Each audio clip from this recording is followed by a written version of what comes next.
હાઇપરટેન્શનની વાત કરીએ તો ડેટા પ્રમાણે 1/3 of Indians are having hypertension. તો રક્તચાપ જે છે એ હાર્ટ, બ્રેન અને કિડની ત્રણને ઓર્ગન્સને એના આર્ટરીઝ દ્વારા અફેક્ટ કરી શકે છે. કરેક્ટ. જો કોઈ હાઈ બીપી હોય તો પહેલી ડાયટમાં શું ચેન્જીસ કરાય? જો ઓફિસમાં તમે લોંગ આવર્સ હો તો થોડું 10 મિનિટના 3 બ્રેક્સ લઈને બી તમે એમાં બી ચાલી લો તો બહુ જરૂરી છે. તો હાઇપરટેન્શન માટે તમે એક 3 કોઈ ગોલ્ડન રૂલ આપી શકો? નમસ્તે દોસ્તો, કેમ છો? Welcome to heart two heart. આ આપણું સેફ પ્લેસ છે જે આપણી દિલની વાત કરીએ. હું કૃષ્ણા છું અને ખૂબ ખુશ છું જે તમે આજે સાથે છો. મને એક વાત પૂછવી છે. તમને કદાચ એવું ખ્યાલ આવ્યું હશે કે હું ઠીક છું, I am fine and I don't have any problem. હું પણ એવું જ વિચારું છું અને મારા ઘરમાં પણ લોકો એ જ કહે છે. પણ ફિલિંગ ફાઇન હોવું એટલે તમે ફાઇન છો એ જરૂરી નથી. આજે ઇન્ડિયા ઓલમોસ્ટ હાઇપરટેન્શનની કેપિટલ બની ગઈ છે અને ખતરનાક વાત એ છે કે ઘણા લોકોને ખબર પણ નથી કે એમને હાઈ બ્લડ પ્રેશર થઈ ગયું છે. કોઈ સાઇન નહીં, કોઈ અલાર્મ નહીં, પણ ધીમે ધીમે કરીને ચૂપચાપ કરીને હાર્ટ, બ્રેન અને કિડનીને નુકસાન કરે છે. એટલે આજે આપણે વાત કરીશું કે તમે કેમ ફાઇટ કરી શકો ડાયટ અને એક્સરસાઇઝથી. આજે આપણી સાથે છે doctor Kamaldeep Chawla, consultant interventional cardiologist, Vadodara, જે પ્રિવેન્શન અને રિયલ લાઈફ સોલ્યુશનમાં બિલીવ કરે છે. Hello Krishna, hello friends, our audience for today. I am Dr. Kamaldeep, as he has introduced me. And આપણા દેશમાં સાચી વાત છે કે પોતાની હેલ્થ માટે આપણે બીજાનું સાંભળીએ, આજુબાજુવાળાનું, પાનના ગલ્લાવાળાનું. આપણી પોતાની કાર હોય તો એના માટે આપણે ગેરેજવાળાનું જ સાંભળીએ. કરેક્ટ. પણ જ્યારે આપણી હેલ્થની વાત હોય ત્યારે આપણે હિયરસે, ગોસિપ, કિટી પાર્ટી, ક્લબ, ત્યાં જે સાંભળ્યું એના પર આપણે અમલ કરીને આગળ ચાલતા હોઈએ. I think as a nation, we are still not prepared to follow preventive medicine or preventive cardiology. લોકોને હું જોઉં છું કે લોકો કહે છે કે હાઇપરટેન્શન માટે થોડું ટેન્શન હશે એટલે વધી ગયું. સો એક્ઝેક્ટલી એવું છે કે એક્ઝેક્ટલી હાઇપરટેન્શન શું છે? So, Krishna, hypertension is a disease. Oh, okay. And hypertension is prevalent and incident both. So, એનું મતલબ એવું છે કે હાઇપરટેન્શનના નવા કેસીસ બી થઈ રહ્યા છે અને જે જૂના કેસીસ જેમને ખબર નથી એ ઓલરેડી આપણા સમાજમાં પ્રવાસી રહ્યા છે, રહી રહ્યા છે. હાઇપરટેન્શનની વાત કરીએ તો ડેટા પ્રમાણે 1/3 of Indians are having hypertension. 1/3 of Indians are not aware that they are having hypertension. અચ્છા. And 1/3, if at all they are aware, they are not able to control their hypertension. So in normal terms it looks 1/3, but in terms of population of India it's a huge number. It's a big burden for the country, for the healthcare system. So hypertension ને lightly લેવું કે tension હશે ને થઈ ગયું એ રીતના healthcare system ને એ રીતના પેશન્ટને પ્રિવેન્ટિવ એસ્પેક્ટ્સ નહીં મળે. હાઇપરટેન્શન જો તમારા ડૉક્ટરે એકવાર તમને કીધું, એકવાર ડાયગ્નોઝ થઈ ગયું, સો હાઇપરટેન્શનનું diagnosis is any time blood pressure in the hospital more than 140/90 millimetres of mercury, જે સિસ્ટોલિક અને ડાયસ્ટોલિક પેરામીટર્સ હોય છે, અથવા હોમ મશીન પર 135/85 મિલીમીટર્સ ઓફ મર્ક્યુરી આ માત્રા આવે તો તમને હાઇપરટેન્શનનું ડાયગ્નોસિસ કહેવાય. It may be at the age of 18 years or it might be at the age of 40 years, but definition remains the same. So it's very important કે પ્રજા છે, આપણા મિત્રગણ છે, એમને ખબર હોય કે વોટ ઇઝ હાઇપરટેન્શન, એને સિમ્પલ ટેન્શન ના ગણો. એન્ડ જો તમને ડાયગ્નોસિસ કરવામાં આવે તો blood pressure should be controlled for 24 hours, not just કે અત્યારે કંટ્રોલ છે ને અત્યારે નથી, એવું નથી હોતું. સો એને ટોટલ રેન્જમાં રાખવું અને ટોટલ કંટ્રોલમાં રાખવું બહુ જ ઇમ્પોર્ટન્ટ છે. કરેક્ટ. આ તો ક્લિયર થઈ ગયું કે તમે 20 ના છો કે 80 ના છો, આ તમને થઈ શકે છે અને તમારે ટેક કેર કરવાનું બહુ ઇમ્પોર્ટન્ટ છે. તો ડોક્ટર, તો એટલે ટેમ્પરરી ટેન્શન અને ઇમોશનની વાત નથી આ? Definitely નથી. So hypertension means what? Heart is a pumping organ. Heart is pumping, and where are we measuring blood pressure? Where are we measuring? In the arms. In the arm, yes. So on the arteries, જે આપણી ધમણીઓ છે. So it is the hypertension is, or the tension or the blood pressure is the pressure which is transmitted by the pumping heart to the arteries of the body. Correct. Upper limb arteries, lower limb arteries. So actually A ધમણીઓ A pressure સહન કરી રહી છે અને because એ માત્રાની ઉપર છે, ધમણીઓમાં બ્લોકેજના chances, અથિરોસ્ક્લેરોસિસના chances, હમ. Fat ડિપોઝિશનના chances, બ્લોકેજના chances વધતા જાય છે. હા, સો એટલે બીપી રક્તચાપને કંટ્રોલ કરવું બહુ જ ઇમ્પોર્ટન્ટ છે. એક્ઝેક્ટલી, એ બહુ ક્લિયર થઈ ગયું સર. તો મતલબ ડોક્ટર, જ્યાં સુધી ડિઝીનેસ કે હેડેક નથી ત્યાં સુધી અંડર ડેમેજ થઈ શકે છે. જે રીતના આપણે ગયા ક્વેશ્ચનમાં ડિસ્કસ કર્યું, સો રક્તચાપ જે છે એ હાર્ટ, બ્રેન અને કિડની હા, ત્રણને ઓર્ગન્સને એના આર્ટરીઝ દ્વારા અફેક્ટ કરી શકે છે. Correct. સો બ્રેન એક હાઈ પ્રેશર પર ટેવાઈ ગયું હોય, પછી એકદમથી પ્રેશર લો કરીએ તો બ્રેન ડેમેજ થઈ જાય, અથવા સિવિયર હાઇપરટેન્શન કોઈ વધી ગયો, શૂટઅપ થઈ ગયું હોય તો બ્રેનમાં બ્લીડિંગ થઈ જતું હોય, જેને આપણે હેમરેજ કહેતા હોઈએ. કિડનીની બીમારી, જે પેશન્ટ્સ ડાયાલિસિસ પર ચડી જતા હોય, અને હાર્ટની બીમારીઓ, હાર્ટ એટેક છે, બ્લોકેજીસ છે, કે જે પેશન્ટ્સને બાયપાસ અથવા એન્જિયોપ્લાસ્ટી સુધી જવું પડે છે, એમાં hypertension is one of the biggest and major risk factor. And one thing good is that it's a modifiable risk factor. It's not a not modifiable risk factor. Like your gender, your age, or your genetics, they are not modifiable. But if you control your BP, your diabetes, your smoking, your obesity, your sedentary lifestyle, these are modifiable risk factors. If at all you can control to whatever best extent that you can. Correct. So BP છે કે symptoms છે એને ચરમસીમા તક પહોંચવી જવા દેવું, જેવું તમે dizziness કીધું, તો dizziness is one of the most extreme symptoms of hypertension.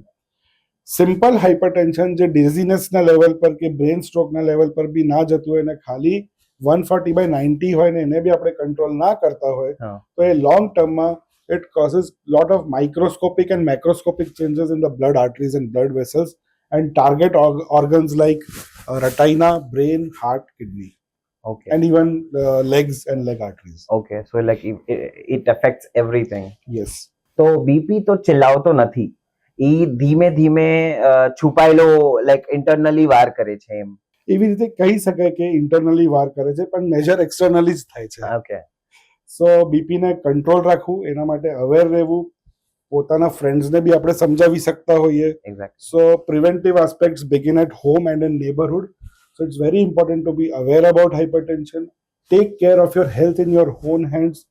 Follow healthy lifestyle and control all the parameters that is best possible by you, and then the medical sciences or your practitioner, health practitioners who can help you out. આ બહુ important છે. ચાલો doctor, હવે વાત કરીએ ફૂડની. ઇન્ડિયામાં food લવ પણ છે અને ડેન્જર પણ છે. જો કોઈ લાઈક હાઈ બીપી હોય તો પહેલી ડાયટમાં શું ચેન્જીસ કરાય? બ્લડ પ્રેશરને કંટ્રોલ કરવા માટે મોસ્ટ ઇમ્પોર્ટન્ટ છે કે આપણા ડાયટમાંથી સોડિયમ સોલ્ટનું જે ઇન્ટેક છે એ ઓછું કરવાનું આવે. આપણે નોર્મલ ભાષામાં પેશન્ટને સોલ્ટ કે મીઠું કહી દેતા હોય, પણ મીઠા બે પ્રકારમાંથી આવે છે. સી સોલ્ટ, જેમાં પોટેશિયમ વધારે આવે છે, સંચરવાળું મીઠું, અને જે સી સોલ્ટ જે સોડિયમ વાળું હોય છે, right. Sodium salt is from the sea. So જે સોડિયમ છે એ પાણીમાં પાણીને રોકવાનું પ્રક્રિયા વધારે કરે છે. ઓકે. એટલે જેટલું ફ્લુઇડ કે પાણી વધારે, એટલું બ્લડ પ્રેશરનું પ્રમાણ વધારે, રક્તચાપ થતું હોય. ઓકે. સો નોર્મલી ઇન્ડિયન ડાયટમાં આપણે જોવા જતા હોય તો 9 થી 10 ગ્રામ પર દિવસનું સોડિયમનું ઇન્ટેક થતું હોય છે. અચ્છા. Sodium salt as a whole. And the recommendation is to bring down to less than 4.5 to 5 grams per day. એટલે અડધાથી ઓછું કરવાની જરૂર છે. આપણે જો proper guidelines, dietary guidelines follow કરીએ, ડાયટ પરમિશન્સ ફોલો કરીએ અને રેગ્યુલેશન્સમાં રહીએ, તો તમારું બ્લડ પ્રેશર ફક્ત મીઠું ઓછું કરવાથી ઓલમોસ્ટ 8 to 10 મિલીમીટર્સ મર્ક્યુરી ઓછું થઈ જતું હોય. સો કોઈનું બીપી 140 આવ્યું હોય ને ફોલો કરે good lifestyle, yoga, meditation, walking, healthy lifestyle, અને સોડિયમ સોલ્ટ ઓછું કરે, તો ઓટોમેટિકલી 130, 132, 133 આવી જશે. એટલે દવા ચાલુ કરવાની જરૂર હશે તો મોડી થઈ જશે. We can delay the onset of pill burden in the patient. કદાચ 40ની જગ્યાએ 45ની એજમાં બીપી કંટ્રોલ ના રહે ત્યારે દવાની જરૂર પડે. So a healthy lifestyle and specially reduction in sodium salt is very important as dietary aspect for controlling hypertension. Okay. અને આ જે આપણે જમવા વખતે ઉપરથી જે સોલ્ટ નાખીએ, ઈ તો નથી ને? હા. સો સોલ્ટ રિસ્ટ્રિક્શન જે મેડિકલ લેંગ્વેજમાં વપરાતો, એનું મતલબ એ જ છે કે જે રૂટીન ઘરમાં વપરાતા હોઈએ એ સોલ્ટ વાપરવાનું છે. કારણ કે થોડી સોલ્ટની રિક્વાયરમેન્ટ આપણા દેશમાં હ્યુમિડિટી, હોટ વેધર ને એના કારણે બી હોય છે. પણ જેટલું બી ઉપરથી નાખવાનું મીઠું હોય છે, અને અમુક ફૂડમાં હિડન સોલ્ટ બહુ વધારે હોય છે, જેવું અચાર, અથાણા, ચટણી, પાપડ. સો 2 પાપડ્સ give you the whole day's salt intake, તો પછી બીજું સોલ્ટ તો એડિશનલ સોલ્ટ જ થઈ ગયું. બ્રેડ છે એમાં બી સંતાડેલું મીઠું બહુ હોય છે, પિઝામાં હોય છે, ચાઇનીઝ ફૂડમાં પેલું દે યુઝ સોડિયમ મોનોગ્લુટામેટ, સો એના કારણે સોડિયમ કન્ટેન્ટ બહુ વધારે હોય છે. તો આ બધા ફૂડ એવોઇડ કરીને અથવા જ્યારે આ ફૂડ લે ત્યારે બીજું સોલ્ટ ઇન્ટેક ઓછું કરવાની. સો વી ડોન્ટ ટેલ યુ કે તમે તમારું સ્વાદમાંથી મીઠું કાઢી દો, સ્વાદ અનુસાર ખાઓ, સારું ફૂડ ખાઓ, પણ ઉપરથી નાખવાનું બંધ કરો અને જે ફૂડમાં સંતાડેલું સોડિયમ સોલ્ટ હોય એ ફૂડ એવોઇડ કરવાનો પ્રયત્ન કરો, તો તમારું બીપી સારી રીતે કંટ્રોલ રહેશે અને કંટ્રોલ રહેશે તો સ્મૂથ રહેશે. ખાઓ નમક તમે, પણ વધારે નહીં કરો. Like there is a limitation. Exactly. Yeah. So moderation is the key. Okay. Nowadays we are seeing a few problem of patients advertisement જોઈને કે આવા આપણા પોડકાસ્ટ જોઈને એ લોકો સોડિયમ સોલ્ટ ટોટલી બંધ કરી દે છે અને પોટેશિયમ સોલ્ટ પર પણ ઇમ્પોર્ટન્ટ પણ છે. યસ, બીકોઝ સોડિયમ સોલ્ટ જે આવે છે, જે ટાટા કહીએ, એમાં આયોડિન હોય છે, જે થાઇરોઇડ માટે બહુ જરૂરી છે. તો જે લોકો આવું કરે છે એ લોકોમાં હવે થાઇરોઇડ ડિઝીઝના પ્રમાણ અમે લોકોએ વધતા જોયા છે. Exactly. So use your brain, be aware, but consult doctors like us also. It is very important. We'll guide you properly. Dietary advice is very important in patient management. To all our listeners, like salt is like very important, but then you should know the limitations of it. Doctor, તો starve કરવું જરૂરી નથી, like as a only boiled food કે something? જરા બી નહીં. તમે સ્ટાર્વ કરશો, તમે પાછા ટેન્શનમાં હશો અને પાછું બીપી વધી જશે. સો ખુશ રહેવું બી બહુ જ જરૂરી છે. સો કઈ રીતના આપણે આ સોલ્ટ રિસ્ટ્રિક્ટ કરીએ અને કઈ રીતના આપણે આ પ્રેક્ટિકલ ટિપ્સ શું છે એના માટે. So one practical tip which I give to majority of my patients and specially જે સ્પાઉસ હોય છે, જે કુકિંગમાં ધ્યાન આપે છે, એમાં કે આપણા ઘરમાં જે બી મર્તબાન કે જે જાર હોય જેમાં આપણે સોલ્ટ સ્ટોર કરતા હોય, તો એમાં પહેલું કરો કે સોડિયમ સોલ્ટ અડધું કરી દો. ઓકે. બીજું અડધું સંચરવાળું મીઠું નાખી દો. બંનેને મિક્સ કરો. So you have lessened your sodium content, you have added potassium content, and then જે ઓછું વાપરવાનું છે તો ઓછું સ્વાદ અનુસાર વાપરવાનું છે, ઓવર યુઝ નથી કરવાની. So it's a very practical tip to reduce salt, to reduce sodium content in your salt intake. બીજું છે કે you can add lot of herbs which are healthy. You can add garlic, lemon, all these things to your food to make it bit spicy and taste if it is according to what you want. Understood. Okay. So starve કરવું જરાય જરૂરી નથી. Boiled food પર જતા રહેવું બી જરૂરી નથી. એક બાજુ તમે બોઇલ્ડ ફૂડ ખાઓ ને એમાં બીજી બાજુ કેચઅપ નાખો તો કોઈ મતલબ નથી એ બોઇલ્ડ ફૂડ ખાવાનો. સાચી વાત. તો ડોક્ટર, હેલ્ધી ફૂડ સેડ હોય થઈ જાય એવું જરૂરી નથી? ના, સ્માર્ટ હોવું જરૂરી છે. ઓકે. હવે ડોક્ટર, આપણે થોડું લિસનર્સ ના ક્વેશ્ચન્સ, લાઈક મારા પાસે લાઈક બહુ બધા ક્વેશ્ચન્સ છે જે લિસનર પાસેથી આવે છે. ઓકે. તો આના બધા ક્વેશ્ચન્સ લિસનર ના લઈ લઈએ. પહેલા ક્વેશ્ચન છે મારી પાસે, તમને ખબર ડોક્ટર મમ્મીઓ આચાર બનાવે તો પછી ઈ તો આપણે બધાને ફાવે છે, તો પછી ઈ લેવું ચાલશે કે એમાં પણ કઈ? સો માં કા પ્યાર માં કા આચાર, that is the question that your listener has asked. Okay. So see, what we tell you is salt restricted. We don't tell you stop salt or no salt. Medical advice is not that. So if you are having salt, then that day avoid other salty foods. So it's not necessary કે આપણે daily આચાર કે અથાણું ખાવું છે અને દરેક મીલમાં જ અથાણું ખાવું છે. ડિનર, લંચ બધામાં જ અથાણું હોવું જોઈએ એ જરૂરી નથી. તમે થોડું રિપ્લેસમેન્ટ, સારી ચટણી જેમાં મીઠું ઓછું હોય ને હર્બ્સ હોય, અથવા ટમાટર ચટણી છે જેમાં રાઈ હોય, હર્બ્સ હોય, એ બધું તમે રિપ્લેસ કરી શકો છો. સો ફૂડ સ્વાદ અનુસાર બહુ જરૂરી છે, but make it a smart choice કે ક્યારે લેવું, અને જો લઈ લીધું પિકલ તો પછી બીજું સોલ્ટી ફૂડ શું એવોઇડ કરવું એ બહુ જરૂરી છે. બહુ જરૂરી છે. અને એવી રીતે ઘી, હેલ્ધી ઘી, ઘરનું જે ઘી હોય. સો ઘી માટે normally what we tell our patients, or જે મારું ડિક્ટમ છે કે તમે ફુલકા રોટલી પર જે લોટમાં બાંધવા માટે મોઈન નહીં વાપર્યું હોય એના પર દેશી ઘી લગાવીને ખાઓ, પણ દેશી ઘીના અડદિયા લાડવા ના ખાઓ. ઓકે. સો થોડું દેશી ઘી, એમાં એસેન્શિયલ ફેટી એસિડ્સ નામના દ્રવ્ય હોય છે જે બીજા કોઈ ફૂડ્સમાંથી મળતા નથી, ને એ સ્પેશિયલી મેલ્સ માટે બહુ જ જરૂરી હોય છે. અમુક vitamin A, D, E, K ને બી એબ્ઝોર્પ્શન માટે આ ઘીની થોડી જરૂર હોય છે. સો થોડું ઘી ફુલકા રોટલી પર ચોપડેલું ઘી બહુ જ જરૂરી છે. વિન્ટર્સમાં તો બહુ જ સારું છે, સમર્સમાં એવોઇડ થતું હોય તો કરવાનું. પણ બહુ હેવી ઘી કે ફ્લોટિંગ ઘી વાળું ના ખાઈએ તો સારું. ફુલકા રોટલીને તમે ઘીમાં નાખીને હા. નહીં કરો. એ નહીં કરવાનું. ઓકે, અને હાઉ અબાઉટ હવે અગર જોઈએ એટલે coconut, is it helpful? Okay. So coconut overall, coconut oil is harmful. Okay. કેરલામાં ને એવા દેશોમાં પ્રદેશોમાં જ્યાં કોકોનટ ઓઇલની વપરાશ વધારે છે ત્યાં કોરોનરી આર્ટરી ડિઝીઝ, હાર્ટ એટેકનું પ્રમાણ બી વધારે છે, વધારે. બ્લોકેજીસ, ડાયાબિટીસનું બી પ્રમાણ વધારે છે. કોકોનટ વોટરનું એક મિથ છે લોકોના મનમાં, પણ કોકોનટ વોટર બી બહુ વધારે નહીં પીવું જોઈએ, અને પીવું હોય તો અડધું પીવું જોઈએ, કારણ કે એનાથી બી ગેસ થાય છે. Okay. It is good potassium rich diet, that is very good, પણ જેને કિડનીની પ્રોબ્લેમ હોય એને એવોઇડ કરવું જોઈએ, કારણ કે પોટેશિયમ પછી વધી જાય એમાં. But it is overall a good nutrition, good hydration માટે બહુ સારું છે. એટલે જે બી હોય લિમિટમાં, પ્રમાણમાં, વ્યવસ્થિત રીતે લેવાય.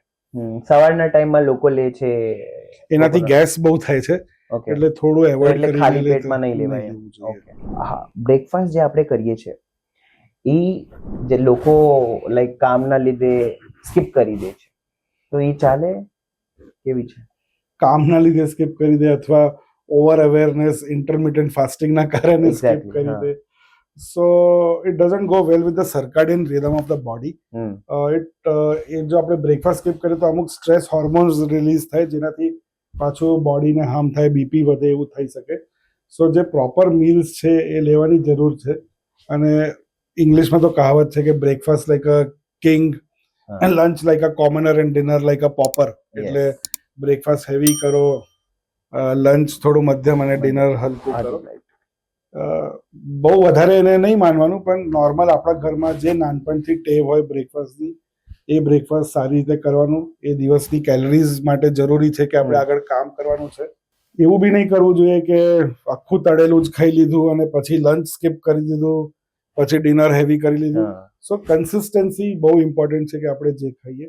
બીજું એક બહુ જરૂરી છે, જે આપણે નાનપણથી ખાતા આવીએ છીએ, કે જે આપણી મમ્મી બનાવતી હતી કે બાપ દાદામાં ઘરમાં જે ચલન છે, એને બી સ્ટીક કરીએ તો ઇટ્સ અ ગુડ રૂટીન, કારણ કે આપણા જેનેટિક્સ એ રીતના ટેવાઈ ગયા હોય.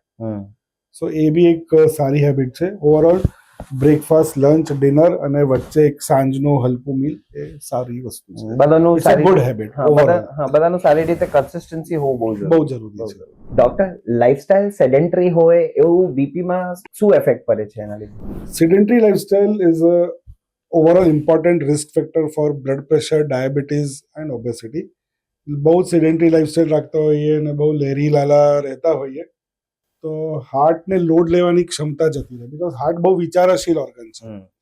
આપણે રેગ્યુલર જે કામ કરતા રહીએ, હાર્ટ એને ટેવાઈ જાય, અને કામ ના કરીને સડનલી કામ કરવાનું ચાલુ કરીએ તો ટેકીકાર્ડિયા થઈ જાય, હાર્ટ ફેલ બી થઈ જતું. બરાબર. સો સેડેન્ટરી લાઈફસ્ટાઈલથી જે હોર્મોન્સ જે રિલીઝ થાય, એનાથી બીપી વધી જાય છે. અને બીજું, સેડેન્ટરી લાઈફસ્ટાઈલમાંથી સડનલી કામ કરવામાં જઈએ એનાથી બી બીપી વધી જાય. સો એક બેઝિક દિનચર્યા, એક બેઝિક કામકાજ, સ્પેશિયલી આપણા એલ્ડરલી પેશન્ટ હોય 70 યર્સની, એ લોકો સેડેન્ટરી થઈ જતા હોય કે રિટાયર થઈ ગયા, પણ એક ડેલી દિનચર્યામાં બી જો એ લોકો રહેતા હોય તો બીપી કંટ્રોલ રહેતું હોય, દવાની સંખ્યા ના વધે, જે બેઝિક દવા ચાલતી હોય એ બી મેન્ટેન થાય. સો એ રીતના sedentary lifestyle is a new smoking એવું બી કહેવાય છે. ઓકે. કે જેટલું ડેન્જર સ્મોકિંગથી હોય છે એટલું સેડેન્ટરી લાઈફસ્ટાઈલથી હોય છે. જો તમને બહુ ટાઈમ નહીં મળતું હોય કે તમે ના કરી શકતા એક્સરસાઇઝ, બીકોઝ તમારા પર મલ્ટીટાસ્કિંગ છે, સ્કેડ્યુલ છે, બહુ જ કામ છે, તો સિમ્પલ બેસીને ફૂટ એક્સરસાઇઝ, જેને સોલિયસ એક્સરસાઇઝ કહીએ છીએ, આવું પગ હલાવતા રહેવાનું, એ બી બહુ ઇમ્પોર્ટન્ટ એક્સરસાઇઝ છે. જો ઓફિસમાં તમે લોંગ આવર્સ હો તો થોડું 10 મિનિટના 3 બ્રેક્સ લઈને બી તમે એમાં બી ચાલી લો તો બહુ જરૂરી છે. નવી મેડિકલ રિસર્ચમાં એવું આવ્યું છે કે 7,000 steps is the new target which should be achieved. 10,000 is more dangerous and should be avoided. And females, especially, it should be slightly lesser, around 6,000 steps. So if you're targeting steps, you're wearing a watch. Then 7,000 steps is the new target જે હવે રિકમેન્ડેશનમાં આવી રહ્યું છે. તો તમે 7,000 સુધી કરી શકો, પણ 10,000 સુધી નહીં જાઓ. So if you're athletic or you are into very sporty person, you are into a training, you do whatever, but this is for normal population. Got it. તો પછી લાઈફસ્ટાઈલમાં આવું હું જીમ જોઈન કરી લેવું એવું જરૂરી છે? જીમ કમ્પલસરી છે એવું નથી હેલ્થ માટે, જો તમને ટાઈમ હોય અને તમારી પાસે સ્કેડ્યુલ હોય, so proper gym training is definitely going to help you with toning of the muscles and overall look and everything. Heart માટે અને બોડી માટે જે રિકમેન્ડેડ છે કે જેનાથી બોડી સ્વસ્થ રહેશે એ સિમ્પલ 7,000 સ્ટેપ્સ પર ડે છે. મને એવું લંચ મારું થઈ જાય, ડિનર થઈ જાય, તો હું 15 મિનિટ વોક કરું, કાં તો બપોરે કાં તો સાંજે. So normal people can do that, it's not a problem. પણ જે હાર્ટના પેશન્ટ્સ હોય, જેને બાયપાસ થઈ ગયું હોય કે એન્જિયોપ્લાસ્ટી થઈ ગયું, એ લોકોને નોર્મલી અમે ખાધા પછી ચાલવાની ના પાડતા હોઈએ, બીકોઝ એ લોકો પેશન્ટ્સ છે, કોઈનું હાર્ટ વીક હોય તો એ સારું નથી. કરેક્ટ. જમ્યા પછી થોડા ટાઈમ માટે લોહી પાચન માટે આંતરડા તરફ વધારે ડાયવર્ટ થતું હોય, હાર્ટને ઓછું મળતું હોય, એવી થિયરી છે. બટ નોર્મલ પોપ્યુલેશન જે હોય, normal healthy individuals, in fact it is helpful for digestion at times. અને ડોક્ટર, તમે એક એવી વસ્તુ મને ગાઈડ કરો. એ ગુજરાતીઓમાં જે બહુ વધારે છે, લાઈક આફ્ટર ડિનર એ લોકો બહુ ખાય, એવું સ્નેક્સ ખાય, કાં તો કોઈ આઈસ્ક્રીમ ખાય, એવું બધું બહુ સો થાય. એ બહુ જ ડેન્જરસ છે, બીકોઝ એનાથી શુગર સ્પાઇક થતું હોય અને પછી ઇન્સ્યુલિન રેઝિસ્ટન્સ ડેવલપ થતું હોય, exactly. And you are pushing yourself towards diabetes, pre diabetes along with your hypertension. So it's not a good habit. તો જ્યારે એકવાર બેસ્યા, વ્યવસ્થિત ભરપેટ જમી લો અને એના પછી નહીં ખાવું જોઈએ. Correct, got it. ડોક્ટર, આપણે સ્ટ્રેસ અને સ્લીપ પર થોડું વાત કરીએ. યા ડેફિનેટલી બહુ જ ઇમ્પોર્ટન્ટ આસ્પેક્ટ છે ઓવરઓલ હેલ્થ માટે, બ્લડ પ્રેશર માટે. And in our medical language we call it sleep hygiene. Very important. Sleep is the antidote of sort for good health. Many hormones are balance. Cortisol જે છે એ ઓછું થાય, મિલેટોનિન જે છે જે સ્લીપ ઇન્ડ્યુસ બી કરે અને જેનાથી સ્લીપ સારી આવતી હોય. સો અ proper 8 hours sleep in a day is very important. And there is also a theory that afternoon nap or a power nap of half an hour is also very important to keep you going during your daytime. Night sleep, if you have slept properly for 8 hours, is the best thing that you can help your body to regenerate in the night. Oxidation process is very good, and many of the ailments, બહુ બધી બીમારીઓ એનાથી ઓછી થઈ જતી હોય. So it is very important to have a sound sleep. There are various ways જેનાથી જો તમને દવા વગર બી હોય તો દવા ના લેવી હોય ઊંઘ માટે, તો you can go for mild meditation before sleeping, or you can do a 5 minutes of deep breathing exercise before sleeping, or even soft meditational music may induce a good sleep. And sleep is very important for blood pressure, diabetes control, anti-stress, all major lifestyle and wellness aspects of our health are related to sleep. તો એટલે rest એક therapy થઈ ગઈ. Yes, rest is not rust. Rest is a therapy. Therapy, exactly. Sleep is like very important. We should like never આપણે કામ કરતા હોઈએ, like extra કામ ઘરે લઈ આવીએ અને રાતે બેસીને કામ કરીએ, કાં તો મૂવી જોવા જઈએ, ફરવા માટે વયો જઈએ, તો પછી સ્કીપ ના થવું જોઈએ આપણું sleep. Very important. Because your cortisol levels જે હોર્મોન્સ છે એ બહુ રિવર્સ થઈ જશે જે હોવા જોઈએ, અને કોર્ટિસોલ થી બ્લડ પ્રેશર ડેફિનેટલી વધે જ છે. એન્ડ નોટ ઓનલી દેટ, બીજા ટાર્ગેટ ઓર્ગન્સ પર બી ડેમેજ ચાલુ થઈ જતું હોય એનાથી. So proper sleep wake cycle is very important. Overall જોવામાં આવ્યું છે કે જે લોકો નાઇટ શિફ્ટ વર્કર્સ હોય છે, લોંગ ટર્મમાં they have health deterioration. It is repeatedly found in studies.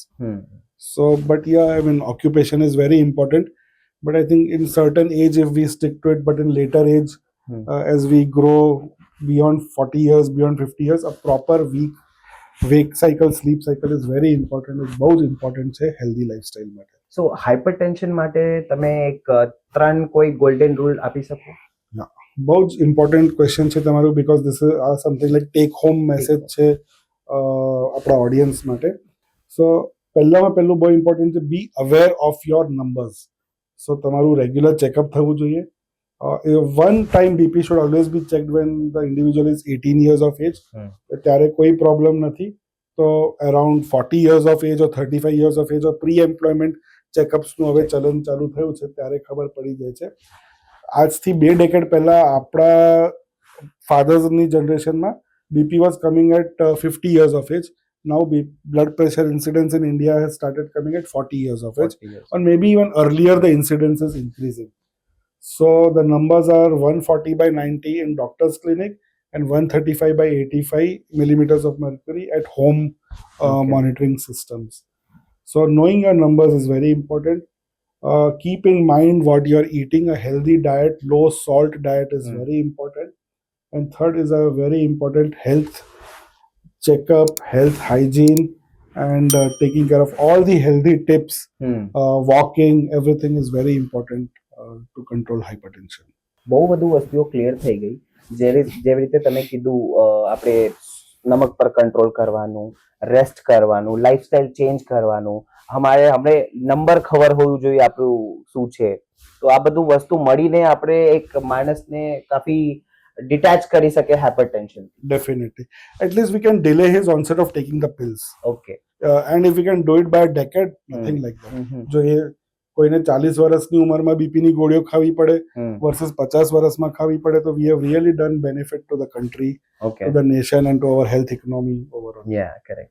અને લોકો લાઈક એક વખત હાઇપરટેન્શન ઝોનમાં આવી જાય અને મેડિસિન સ્ટાર્ટ થઈ જાય તો લોકોને એમ મિથ છે કે ક્વેરી હોય છે કે એક વખત મેડિસિન ચાલુ થઈ ગયું તો લાઈફ ટાઈમ રહેશે, એવું કાંઈ છે? એ એકદમ તદ્દન સાચી વાત છે. In fact there is reverse psychology in this. Okay. કે એકવાર બીપી આવ્યું, ડોક્ટરે 3 મહિના વેઇટ કર્યું, લાઈફસ્ટાઈલ મોડિફિકેશન્સ કરાય તોય બીપી છે, પછી દવા ચાલુ કરી. દવા ચાલુ કરવાથી જ્યારે બીપી નોર્મલ થઈ જતો તો એ લોકો દવા છોડી દેતા હોય છે કે હવે તો બીપી નોર્મલ છે. So that is also very wrong and it's reverse psychology which is prevalent in our society. So once you are labeled as hypertension, it's better to control hypertension. Usually there is very rarely there is reversal of hypertension. એનું કોઈ cause મળતું હોય કે કિડનીની આર્ટરીઝમાં blockage છે કે કોઈ એવા hormones છે કે થાઇરોઇડ છે કે કોઈ એવું રિવર્સિબલ કોઝ હોય ને એને આપણે ટ્રીટ કરતા હોય ને બીપી રિવર્સ થઈ જતું હોય તો એ બહુ રેર વસ્તુ છે, less than 10% incidence. Okay. But 90% જે બીપી છે જેને આપણે એસેન્શિયલ હાઇપરટેન્શન કહીએ છીએ, જેનું કોઈ કારણ નથી હોતું, જે વારસાગતમાં આવે છે, એકવાર બીપીની દવા ચાલુ થઈ તો it's very important that you continue it. Dose may keep on varying અમુક વાર વેધરના વેરિએશન્સ હોય, અમુક વાર જગ્યાના વેરિએશન્સ હોય, but try to not stop your medication without medical supervision. Got it sir, clear થઈ ગઈ. હવે તમે એક એવી એક્સપિરિયન્સ, તમારું મેજર એક્સપિરિયન્સ જે આપણે તમે તમારું આ ડિકેડમાં એક્સપિરિયન્સ કર્યું હશે, કોઈ મેજર એક્ઝામ્પલ, કઈ એક્ઝામ્પલ આપી શકો આપણે ઓડિયન્સને? So definitely don't be scared of hypertension. It is going to remain in India because our genes are modified. એ રીતના થઈ ગયા છે. But as we discussed, make it a friend and live with it happily. Control it. That is more important. Okay. તો doctor, આ પોડકાસ્ટના જરીએ તમે કઈ એવી specific message like આપી શકો આપણે ઓડિયન્સને જે બહુ ઇમ્પોર્ટન્ટ હોય એ લોકોને માટે? સો તમે ઘણું બધું સાંભળ્યું હશે, ઘણા બધા મેસેજીસ તમને મળ્યા છે. મળી ગયું છે. Just imbibe it, absorb it, and if you are in a health zone or a healthy zone with your friends, try to discuss this aspect so a good word about the disease and about awareness spreads, and make it more friendly and don't be scared of it. Thank you doctor Kamaldeep Chawla તમારી કમ્પેન્શન અને knowledge માટે. Listeners, તમે wet નહીં કરો કોઈ sign માટે, કોઈ વોર્નિંગ નથી. Eat mindfully, walk with purpose, breathe, sleep and repeat. આ હતી હાર્ટ ટુ હાર્ટ પોડકાસ્ટ સિરીઝનું એક એપિસોડ. હું કૃષ્ણા છું અને સાઇન ઓફ કરું છું. નેક્સ્ટ ટાઈમ સુધી સ્ટે હાર્ટ વાઇઝ અને આ એપિસોડ તમે શેર કરજો જે તમારા કેર હોય. ત્યાં સુધી આ ચેનલને સબસ્ક્રાઇબ કરો, શેર કરો. Thank you.